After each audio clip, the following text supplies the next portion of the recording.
Okay, hello everyone. Thank you so much for coming to my talk. I'm so excited to talk to you about RAG, or Retrieval-Augmented Generation. So before we start, does the clicker work? No, we don't need that. Let's get rid of that. So, hands up if you have read A Game of Thrones, or if you want to be pedantic, it's actually called A Song of Ice and Fire. Have we watched the TV show? Do we know the book? Like 3 people. Cool. Great. It's fine. You don't really need to know it. You just need to know that George R.R. Martin has a problem. He has a sad book. He has made his storylines far too convoluted. There's now 6 books, hundreds of characters, and who knows what's going on with any of them. He certainly doesn't, because he's had to hire a whole team of people to fact-check his work, because he keeps trying to get a character to visit somewhere, and he's forgotten that he's already killed that character, and he's destroyed that location. So he's got a little bit of a problem. He last released a book in 2011, and we've all been really waiting since then for the book. Fortunately, Retrieval-Augmented Generation might be a possible solution. I don't actually think it's going to get him to write the next book. He's now absolutely minted because of the TV show and probably doesn't want to do any more writing. He's probably on a yacht or something like that. Yeah, good. But this is a really familiar problem. We can all have way too much information, and being able to recall it usefully is an absolute challenge. It's really, really difficult. And this isn't a new problem. Back in 2006, when I started at university, I did a course called Information Management, which was all about information retrieval. And we know the search engine wars, they've always been about trying to find relevant information. But now we have large language models, and they're starting to try to solve this problem. So, who am I? My name is Lisa. I work as originally a data science instructor, but then when this AI malarkey came around, I figured I better start learning everything I can about it and teaching it as well. I work at a tiny startup called Digital Futures. This isn't being recorded, so they won't see this. So I'm not going to bore you by telling you about Digital Futures. But what am I going to talk about? We're going to briefly cover what RAG is and how it works. Quite a few people have spoken about it so far, so we're hopefully going to go into a little more detail. And then we're going to look at how you can get started developing your own products with RAG. So what is RAG? How does it work? Cool. Really, it's a 2-part problem. We have the retriever and the generator.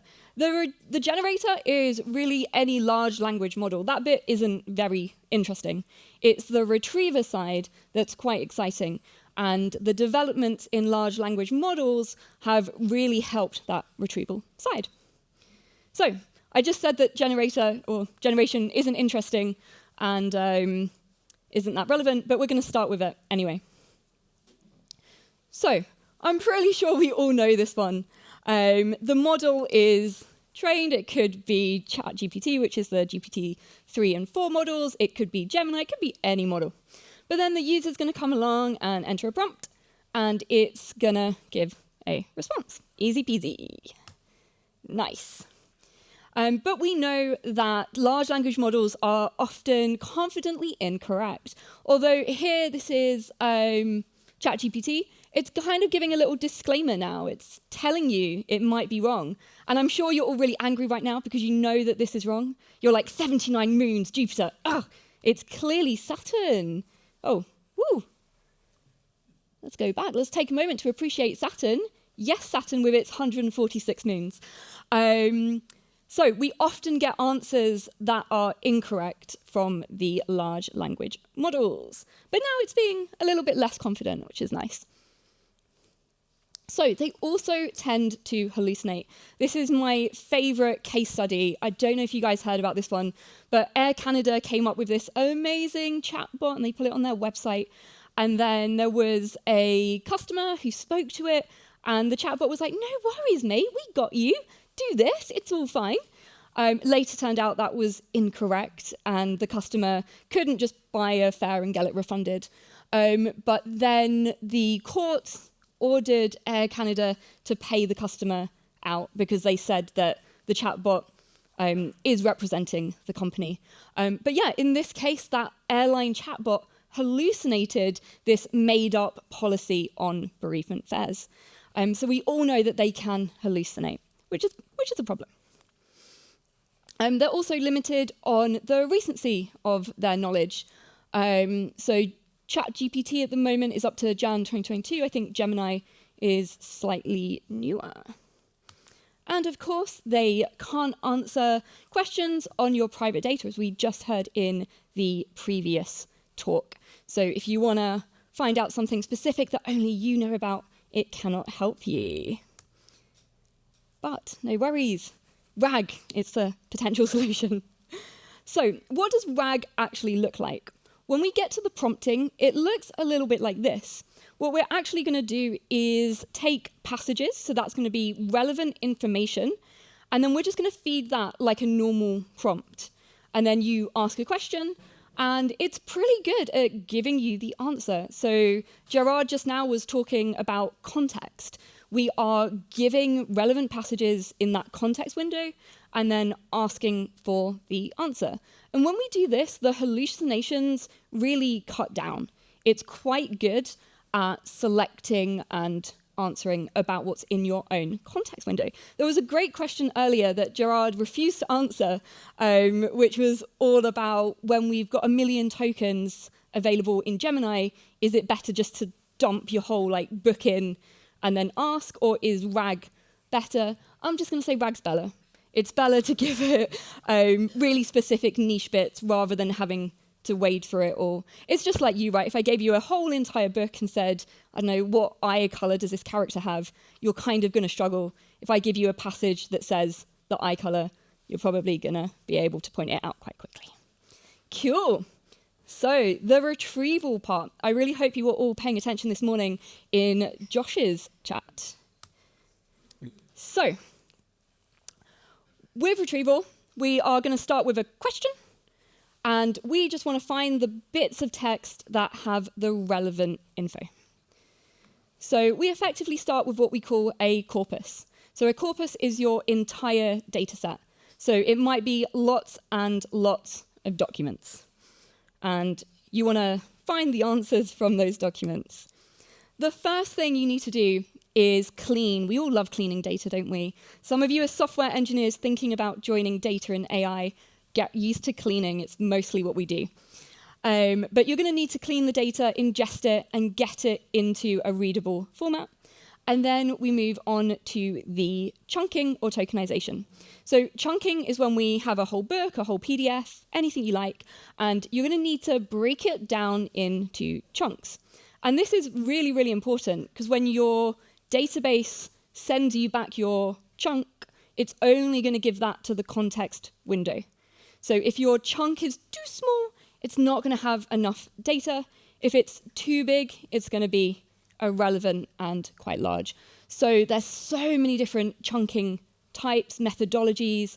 There's some really cool ones. Of course, we're now starting to use LLMs to do the chunking for us. It's a whole big meta circle of just getting LLMs to do everything. But with the chunking, there are so many different methodologies. And when it comes to tuning your RAG system, sorting out your chunking is a really large part of that. Good chunking, good outputs. I have a demo that I'm going to show you at the end that has terrible chunking and therefore doesn't work well. Cool. Now we get to the embeddings. And this is the part that is really exciting. And I think the previous speaker said that LLMs aren't magic, but the embeddings is kind of where the magic happens. So numbers are obviously just better than words, just in general. And so the embeddings are that. Embeddings are the mathematical representation of the text. So this morning, we learned about how we train a large language model. And Joshua Stammer looked at all of the weightings and how they're calculated in transformers. So in the transformer, it's randomizing the weightings and then working them all out across the different layers. And what we do with an embedding model is take all of that beautiful, beautiful maths from the trained large language model and then apply it to our new data set. So we're not having to retrain everything. We can just pre-use those amazing, really shiny, nice algorithms and apply it to our data. So this is a lot different to the type of training that was spoken about this morning, because that was all about learning that context. So if you remember I think it was the pizza example and the oven, it was learning all of that context. And that's what happens with our large language model embedding models. It's able to use all of that dynamic context and apply that to the weightings and to the documents. So what you end up with are these vectors really similar to what happened when we trained the model, but now we're able to generate them very quickly. I don't know if you know this, but large language models, they take a very, very long time to train. So it's very nice that we can very quickly piggyback off of that beautiful maths and then just have that available to us. It ends up looking nothing like this diagram over here. This diagram is clearly 2D. What you end up with is n dimensions, many, many, many dimensions. And as humans, we are unable to visualize. We can't really think of more than 3D. But yeah, we end up with these really dynamic vectors. Nice. Then what we do is we go ahead and we stick them in a database. I think the previous speaker spoke a little bit about vector store databases as well. This step is really important. Embeddings, this process is super expensive, both in terms of computation, but also in terms of what Google, what OpenAI are actually going to charge you. So you really want to only do this process once. And I recommend you start very small and test, and then embed your entire data set. You don't want to spend millions of tokens and then find out you've embedded it wrong or something. Cool. So you store your vectors in a vector store database. We normally index at this point. I didn't put this on the slide. It's a good idea to index any database just to make it quicker. So you're typically going to be storing similar vectors together. Nice. Isn't this easy? You guys can go do this right now. It's so simple. What are we going to do now? I apparently didn't want to put words on this slide. I just thought you'd work out all of my images. So we start with that corpus. We've chunked it into smaller bits. We're embedding it. We're turning it into those vectors and popping it into the database. Easy peasy. That is part one. Nice. What comes next? So now we are going to have a question. And that question also gets embedded. So we send the question to the embedding model, and we go ahead and get that back as a vector as well. And now we just get into that really fun distance calculation maths. So for our question vector, we are just going to look at what is nearest in the database. Easy peasy. The database, that's that weird little chunk on the side, is then going to give us back any relevant chunks. We're going to pop that into the prompt template, and then that symbol apparently is a large language model. I don't know why. And then what we get back is an answer. So the entire workflow is pretty much straightforward. There is a lot of tuning that you can do to this. This is the most basic version. What we actually do is a little bit more cleverness around those chunks when they're coming in. We want to make sure we've got the right chunks. So there's a lot of fine tuning you can do around checking your chunks. Nice. Oh, let's get interactive. So RAG use cases. If you go onto your phone and go to joinmyquiz.com, pop in 43813, and you should be able to interactively share what use cases you're excited by. Have you been inspired today into something you think that RAG could be really useful for?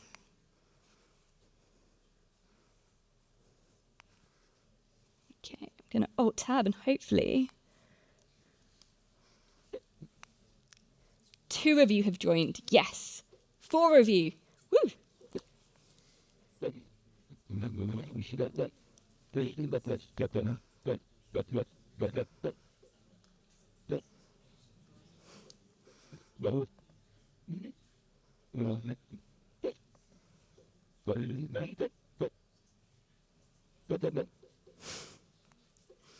Cool. So you should now have a question asking you your use cases. You can pop it in and hit enter.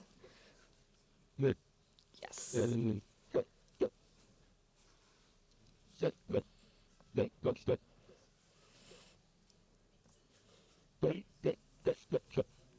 Nice.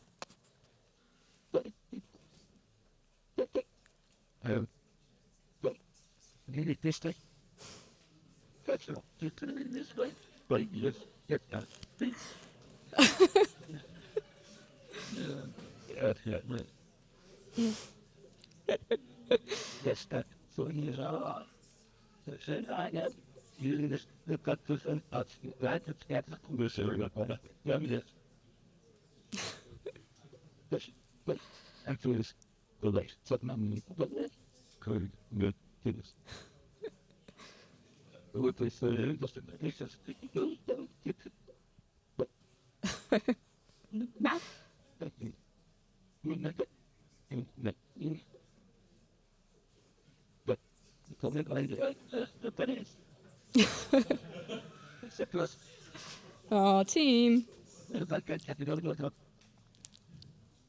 It seemed like such a good idea to do audience participation. I think.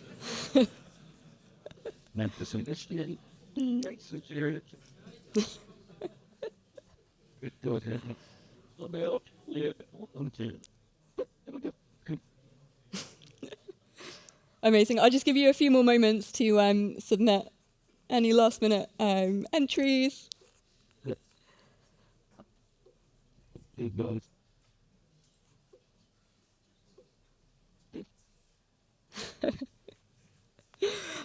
Fantastic work, team. Really proud of you all. Well done. Some really great ideas and some questionable ones, so that's good. But yeah, absolutely. There's so many on here that can really work. Feel free to take a screenshot if you want to have some of these ideas coming through. Oh dear. Nice. As you can see, there are so many use cases, but I'm not sure all of your ideas are viable, but that's okay. So many ideas, and it's so exciting. Oh, I think the countdown's going. That's fine. So yeah, there's so many use cases. I don't know if you can hear the ticking to let you know the time is almost up. There we go. So what are some of the challenges that we are going to have? The first one is that we're really limited by how good our retriever is.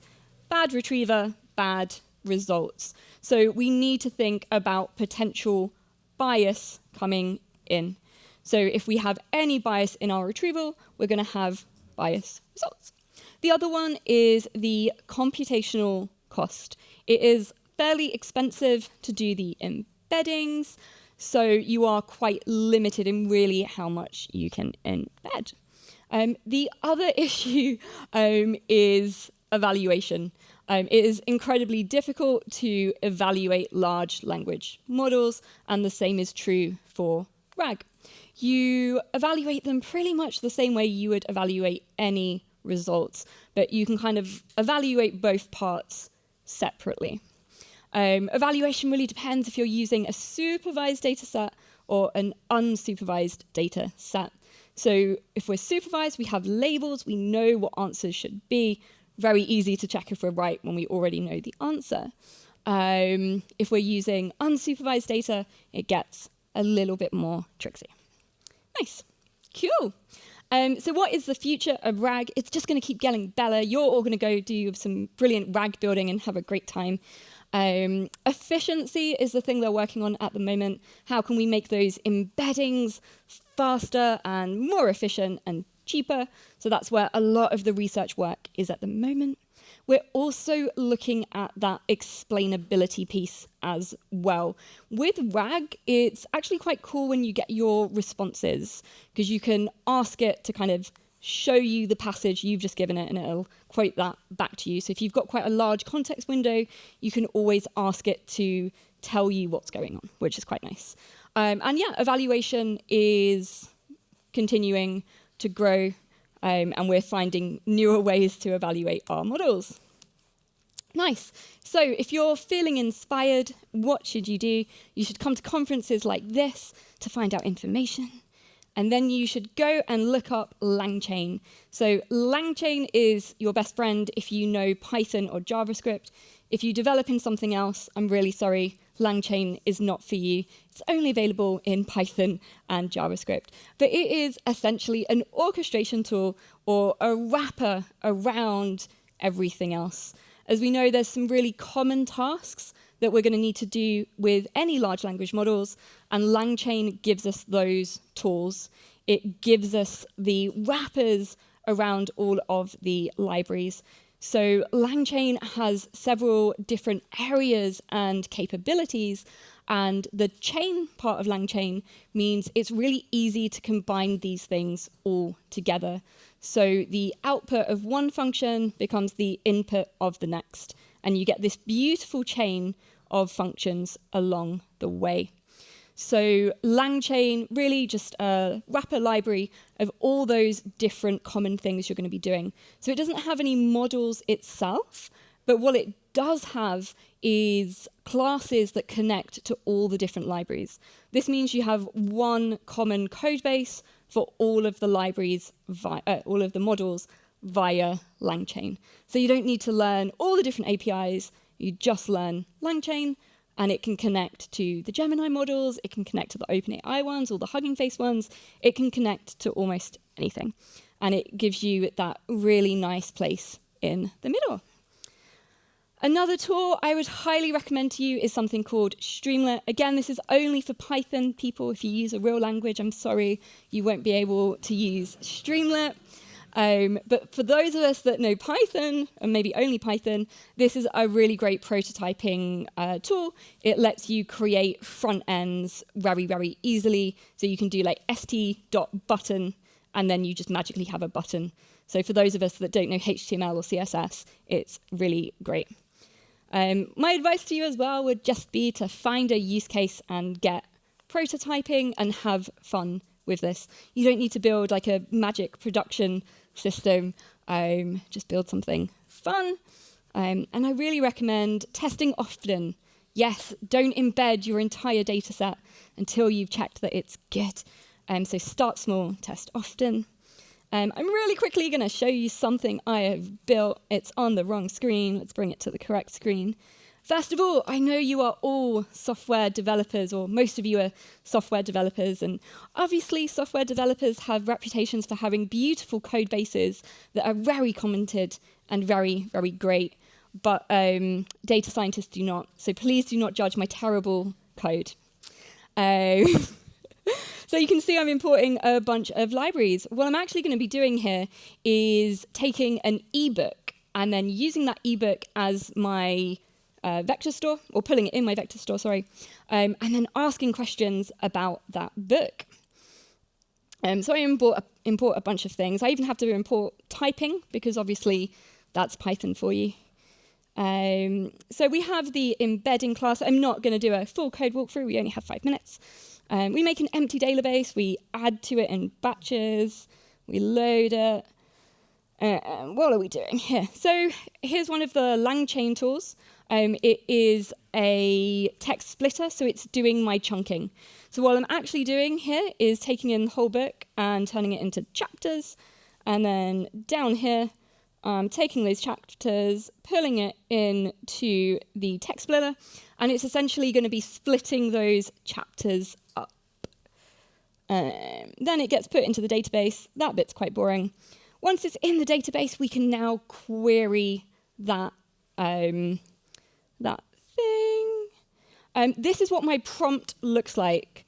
So we're first doing a little bit of context setting. You tell the bot what it is, you give it a role or an identity, and it's going to use that to shape its answers.